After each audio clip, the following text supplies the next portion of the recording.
കൂട്ടുകാരെ എല്ലാവർക്കും പുതിയ വീഡിയോയിലേക്ക് സ്വാഗതം. ഇന്ന് ഒരു സ്നാക്കിൻ്റെ റെസിപ്പിയാണ് കേട്ടോ. ചായയുടെ കൂടെയൊക്കെ കഴിക്കാൻ കുട്ടികൾക്കും മുതിർന്നവർക്കൊക്കെ വളരെ ഇഷ്ടപ്പെടുന്ന, പെട്ടെന്ന് നമുക്ക് തയ്യാറാക്കിയെടുത്ത് കഴിക്കാവുന്ന ഒരു ടേസ്റ്റി സ്നാക്കിൻ്റെ റെസിപ്പിയാണ്.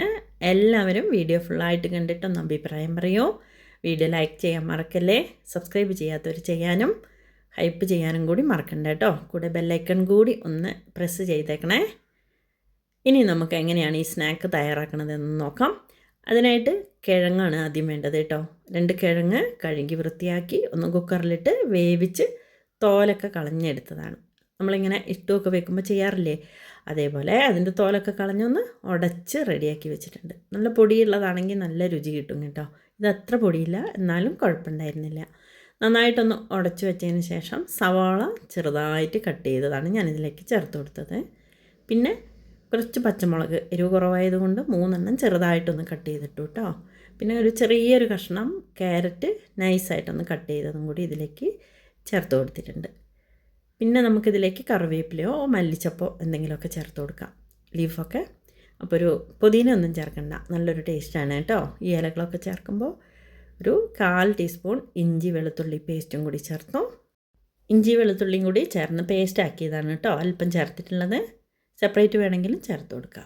ഇനി നമുക്കിതിലേക്ക് 2 കപ്പ് ബ്രെഡ് പൊടിച്ചത്, ബ്രെഡിൻ്റെ സൈഡിലുള്ള കരിഞ്ഞ ഭാഗമൊക്കെ മാറ്റിയിട്ടാണ് ഞാനിതിലേക്ക് ചേർത്ത് കൊടുത്തിട്ടുള്ളത് കേട്ടോ. പിന്നെ നമ്മൾ കുഴയ്ക്കുന്നതിനനുസരിച്ച് വേണമെങ്കിൽ നോക്കിയിട്ട് ചേർത്ത് കൊടുക്കാം.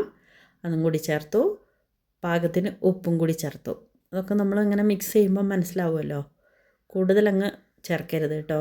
കിഴങ്ങിലും അല്പം നമ്മൾ ഉപ്പിട്ടാണ് വേവിക്കുന്നതെങ്കിൽ അത് നോക്കിയിട്ടേ ചേർക്കാൻ പാടുള്ളൂ. കിഴങ്ങിനും ഞാൻ ചേർത്തിട്ടില്ല, അപ്പോൾ ഇത്രയാണ് ചേർത്ത് കൊടുത്തത്. ഇനി നമുക്കിതിലേക്ക് ഒരല്പം ഗരം മസാല ചേർത്ത് കൊടുക്കാം. വീട്ടിൽ പൊടിച്ചതാണെങ്കിൽ ഒരു നുള്ളു മാത്രം ചേർത്ത് കൊടുക്കാം കേട്ടോ, കൂടുതൽ ചേർക്കണ്ട.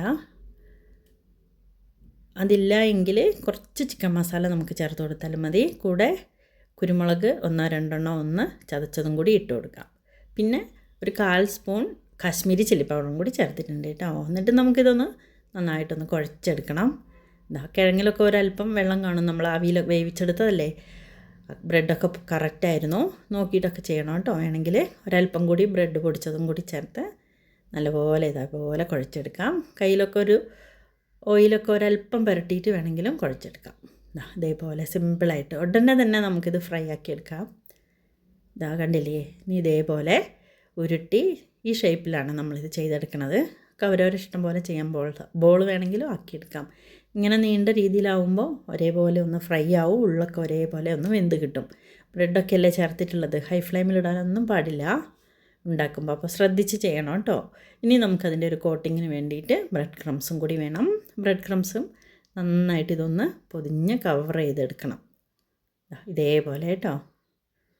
അത്ര ക്രിസ്പി ആയിട്ടുള്ള ബ്രെഡ് ക്രംസ് വേണ്ട, എന്നാലും അത്യാവശ്യം ഒന്ന് ഫ്രൈ ആയിട്ടുള്ളത് വേണം. എല്ലാം ഇതേപോലെ ക്രംസിലും കവർ ചെയ്ത് വെച്ചു. എന്നിട്ട് നമുക്ക് ഒരു പാൻ ചൂടാക്കി അതിലേക്ക് ഓയിൽ ഒഴിച്ചു കൊടുത്തിട്ട് ഹൈ ഫ്ലെയിമിലിട്ടിട്ട് നല്ലപോലെ ഒന്ന് ചൂടാക്കി എടുക്കണം. ഓയിൽ തന്നെ ചെയ്യുമ്പോഴാണ് നല്ലത്, വെളിച്ചെണ്ണയിലൊന്നും അത് ചെയ്യണ്ട കേട്ടോ. എണ്ണ നന്നായിട്ട് ചൂടായിട്ട് വരുമ്പോൾ നമുക്ക് സിമ്മിലിട്ടിട്ട് ഇത് ഓരോന്നായിട്ട് വെച്ച് കൊടുക്കാം. നല്ല ചൂടിലാവുമ്പോൾ പെട്ടെന്ന് മേലെയൊക്കെ കരിഞ്ഞു വരും, ഉള്ളിൽ വെന്തിട്ടുണ്ടാവില്ല കേട്ടോ. എന്നിട്ട് ഒരുവിധം ആയതിന് ശേഷം മാത്രമേ നമുക്കിതൊന്ന് മറിച്ചിടാൻ പാടുള്ളൂ, ഇല്ലെങ്കിൽ പൊട്ടിപ്പോവും.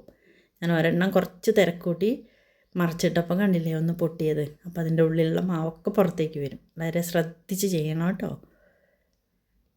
മൂത്ത് ബ്രൗൺ കളറായിട്ട് വരുമ്പോൾ നമുക്ക് വറുത്ത് കോരിയെടുക്കാം. സൂപ്പറാണ്.